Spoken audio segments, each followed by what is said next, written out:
It's time for another video documenting my life as a miserable man who doesn't really want to be here anymore, would rather just end it all, but doesn't really have the balls to end it all, and therefore has just lived his life as a fucking addict, trying his hardest to, basically be dead. Whilst not actually doing it. So, you excited? Oh, it's great fun, isn't it? So, as I've just said, I've dealt with life, I'm 40 now. I've dealt with life from the age of 15 by basically just being stoned. Freud refers to it as Thanatos, which is, so there's two parts. There's Eros, which is our soul, our spirit, our desire for life, a childlike nature that's interested in this world.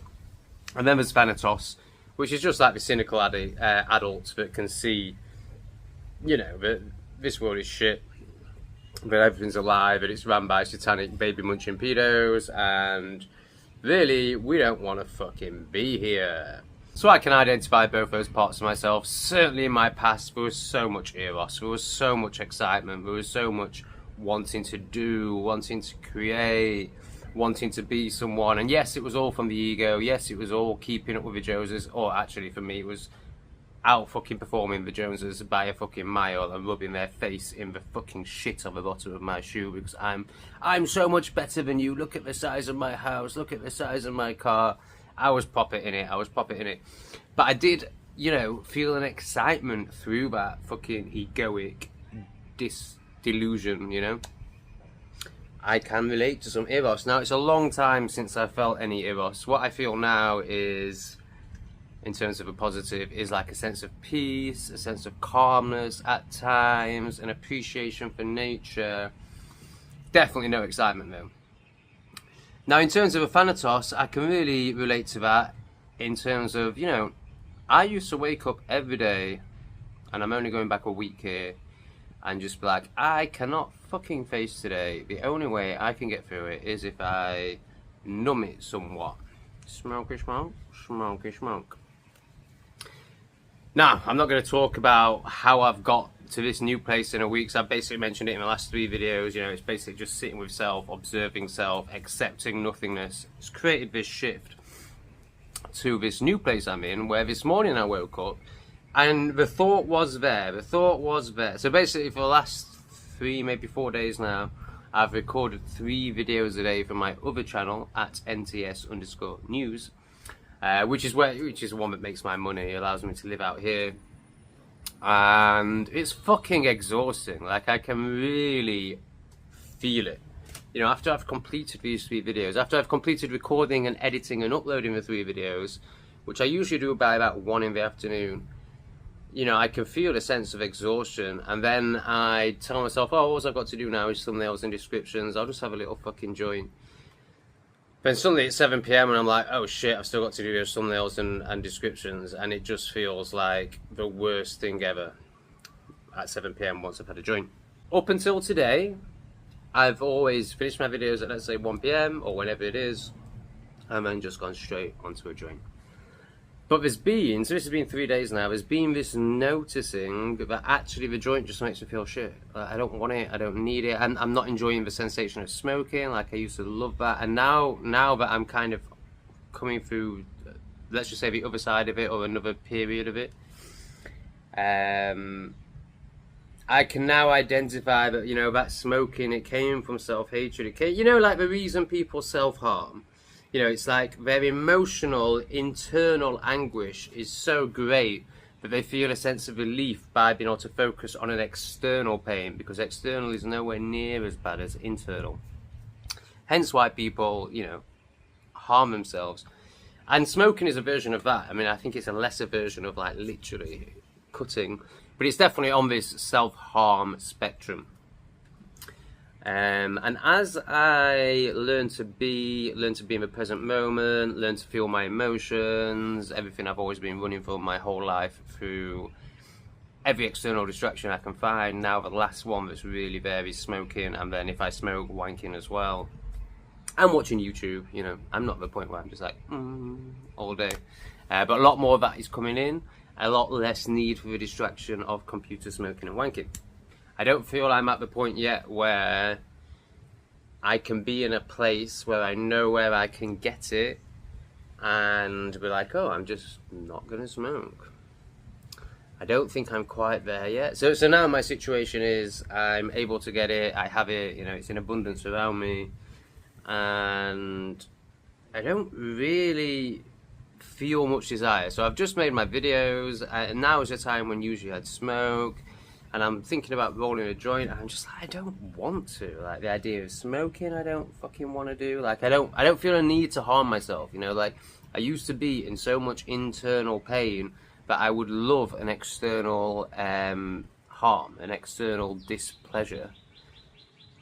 I mean, it's also pleasurable. Everything in this world is a paradox, but you know, I'm talking about the way it feels on the body, like that external harm rather than feeling the internal pain.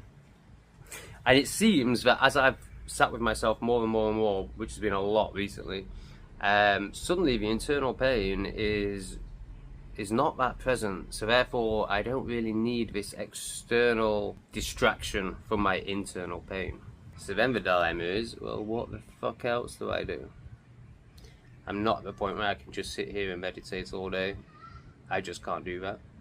My mind will come up with all sorts of stories, which will, you know, actually what will happen is an emotion will come up that I'm not ready to deal with, I'm not ready to sit with, and my mind will make some sort of story like I'm bored or I need to do this rather than just fucking feel. But there isn't really anything else for me to do. Now the area I'm in is beautiful. There's loads of natural beauty around, which I've seen none of, or I've seen a very little bit of. But it's so fucking hot. Like, I just can't find the motivation to do anything in that heat. It just doesn't seem worth it. I'm not here for much longer, so the idea of joining a gym doesn't really feel worthwhile. The next place I'm going to, I'm planning on being there for a bit longer, so joining a gym will probably become viable. Yeah, I need to find things to fill my time because I'm still not ready to just be. But it's about finding those things that, whilst they are still a distraction, are like a positive impact on life. So, working out, going to a fucking waterfall would be a way forward. So I think I'll just choose the easy option and get stoned and feel shit. But the more I do that, like the more days I think we're at now, like I think this is shifting so fast, it's probably going to be different again in 4 days. But you know, let's say I choose that for the next 4 days, I know I can't keep choosing it. You know, there's no way I'm still going to be choosing it when I'm 50. Like, I just can't keep doing this to myself. I can't keep smoking something that actually just makes me feel shit. Just so that I cannot do anything. Just so I can keep this pretense that, like, life's easier if you just don't do anything. Which actually is just deep fucking depression. Which I think I've come out of now, and I'm ready. I basically, I'm not depressed, but I'm still not ready to actually fucking do anything. But I think it's coming. I think it's coming really soon. I mean, I did actually Google some of the waterfalls last night, so there's clearly an intent there. There's clearly a curiosity growing. But it's just so hot.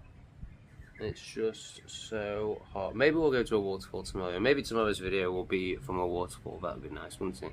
And of course, the other thing, doing 3 videos a day for Not Today Satan has done is drained all energy I have to do these videos, which are actually the ones I'm passionate about and the ones I feel could potentially have the most impact on the world. I'm not saying this video should have any impact on the world. In fact, it's been shit.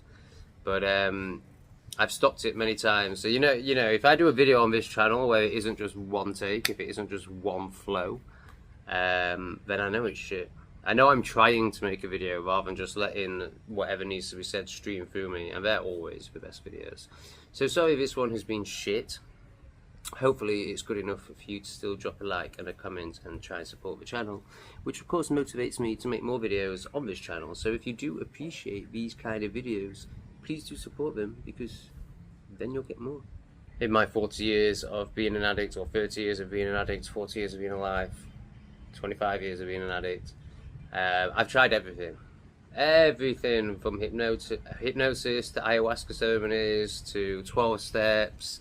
Now, all the old fucking ways we're taught of basically resistance. I mean, like this, I'm Tom and I'm an addict, and you have to live every day of your life like as an addict, as if you could relapse in any minute. I mean, it's so disempowering. Casting a spell, like saying I'm Tom and I'm an addict. I'd be fucking... You know what did it for me with 12 steps is when I went there and, you know, I had this notion of like self-transformation, you know, you can get sober and then you can move on from this period of your life. And I was sat opposite someone who had been sober for 12 years. He was seen as like he was a guy that everyone looked up to in the group.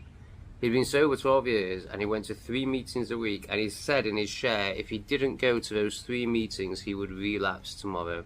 Like, the guy had done no self-work, no self-observation, hadn't grown at all. He was literally just grabbing on by his fucking fingernails to this group that reaffirmed that he was an addict and had put, you know, all his sense of self and worth in that group, and if that group ever ended, he would end. And that was what did it for me. That was when I was like, yeah, this isn't for me. I'm not coming here in 12 years time and like being like, this group is the only thing that keeps me sober. I'm still a fucking retard that hates myself. No. So then I went on the whole self-work, spiritual self-observation, shadow work path. And you know what I've learned is the only way to really truly get sober, the only way to stop is to surrender, is to allow. It's not resistance. It's not like trying to like, oh, I'm not doing that anymore, I'm not doing without doing any of the inner work, any of the reasons why you are doing that, dealing with any of the emotions that you're trying to escape from, the whole reason you're a fucking addict in the first place. Now I found that actually sitting with self, being with self, accepting the addiction, allowing the addiction when you can't cope anymore, but just learning more and more to be present, to be with self, to feel, just to feel. That's it. You know, to feel really is to heal. And yeah, that's what I found. And I'm not there yet. I'm not sober yet. But my God, like, it has such a less grip over me than it used to. And I'm so looking forward to being sober. I'm so looking forward to moving on from here and getting to a new place that I've never been to before, and not even trying to find it. Just joining a gym instead. The only challenge is the evening. Oh yeah, and then that was the other big thing last night. I'm trying to fall asleep. I'm not easily falling asleep. It's about 11 PM. I've been lying there for half an hour and I'm just like, yeah, the story comes up of like, oh, I'm too sober to fall asleep. Like, obviously I need to smoke some more. And, you know, just noticing how identified with that story I am. Like, that there's a level of inebriation that I need, that I require to fall asleep. And like, just seeing how my mind went into that pattern, and usually there'd have been I'd have just been in it. I'd have just been like, oh right, yeah, I need to skin up, I need to get more stoned, I don't really want to, I can't really be able to go outside, there's mosquitoes everywhere. But you know, this is what I do. I need to be more stoned, and there's no questions to it. And for the first time, what came up was like, okay, I can acknowledge that I'm not stoned enough, that falling asleep isn't particularly easy, and yes, it's a bit frustrating just lying here, but actually I can't be arsed to roll a joint, and I can't be arsed to smoke it. Like, I don't even want to smoke it. Like, the sensation of smoking, I don't want it. And I just carried on laying there and accepting that feeling, accepting that story, that feeling that was coming up of like, I want to be more stoned. But also, for the first time, hearing this other part of me that was like, but I don't want to smoke, and I don't want to skin up, and I don't want to go outside. I'm happy just laying here and being. There's no problem. I don't need to escape this. And just, you know, just observing both parts and being open to either one winning. Like, not even really being attached to either one. And that's the last thing I remember before waking up this morning. So, obviously, I didn't need the joint. Obviously, I just needed to be... And the more I be, the less I need the joint. So that was a little story by a depressed man who would probably rather be dead, but he's also learning to just be and be like, oh, okay, this is nice. I like it. I like the tree.